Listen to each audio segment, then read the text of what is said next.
চাকরি প্রার্থীদের জন্য সুখবর, তার কারণ চাকরিতে আবেদনের বয়সের ঊর্ধ্বসীমা 5 বছর বাড়ানোর সিদ্ধান্ত নেওয়া হয়েছে আজকের বৈঠকে। কি বলেছেন এই প্রসঙ্গে মুখ্যমন্ত্রী শুভেন্দু অধিকারী, আর চাকরি প্রার্থীরাই বা কি বলছেন নতুন সরকারের এই সিদ্ধান্তের বিষয়ে শুনবো।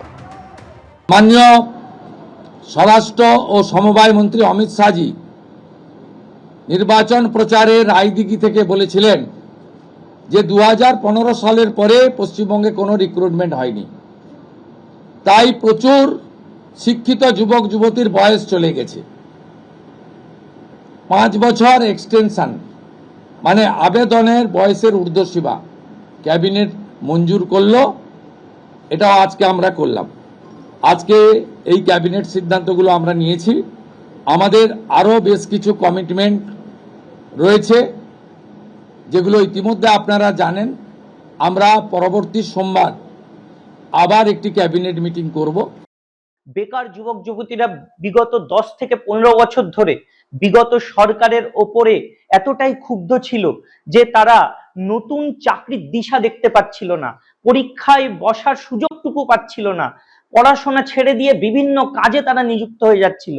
আজকে তাদের জন্য একটা নতুন পদক্ষেপ এই পরিবর্তনের সরকার করলো, যেটাকে আমরা সাধুবাদ জানাই। 5 বছরের বয়সের ছাড় দিয়ে তাদেরকে যখনই সরকারি চাকরির পরীক্ষার কোনো আবেদন বেরোবে সেই সুযোগটুকু অন্তত দিল যে তারা পরীক্ষায় বসতে পারবে এবং তাতে তাদের সরকারি চাকরির যে আশাটা, যে আকাঙ্ক্ষাটা, সেটা পূরণ করার সুযোগ নিশ্চয়ই পাবে।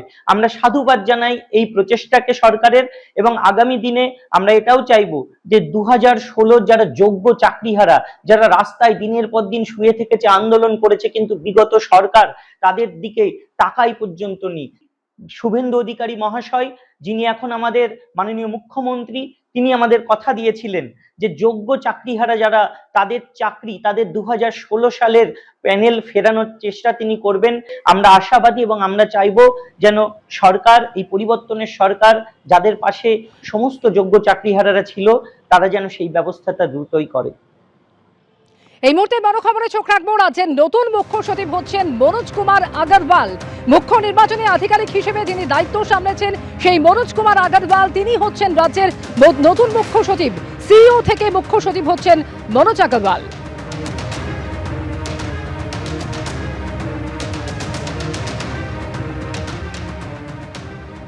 এবিপি আনন্দ, এগিয়ে থাকে, এগিয়ে রাখে।